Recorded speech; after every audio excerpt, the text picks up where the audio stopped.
La ricerca di ampi spazi all'aria aperta e di luoghi vicini a casa hanno guidato le scelte di molte persone su dove trascorrere le proprie ferie nel 2020, magari privilegiando un agriturismo immerso nel verde della Val Graveglia ad un hotel nei pressi della spiaggia. L'estate post-lockdown ha visto un'affluenza straordinaria nell'entroterra e nelle valli liguri, vicine ai centri più grandi ma non affollate come le località di Riviera. È un'annata, non ci aspettavamo, ma sta andando abbastanza bene, sia come dal punto di vista della ristorazione, dal punto di vista degli alloggi.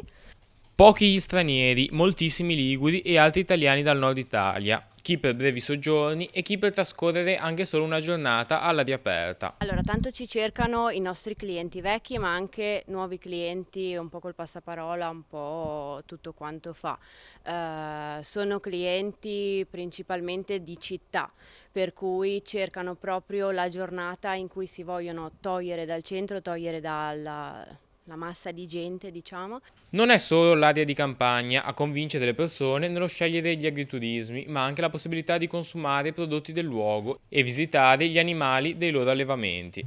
Allora, sicuramente i nostri prodotti, noi trasformiamo tutto quanto in azienda, quindi quello che si trova sulla tavola sono tutti prodotti aziendali e quello sicuramente è una cosa che tira moltissimo. Seconda cosa, non di minore importanza, sono gli animali, quindi arrivano proprio le famiglie con i bimbi che vogliono poi dopo facciamo vedere noi dopo il servizio del pranzo con le dovute cautele, quindi disinfezione mani e piedi e mascherina, facciamo scendere, facciamo fare appunto la visita alla fattoria.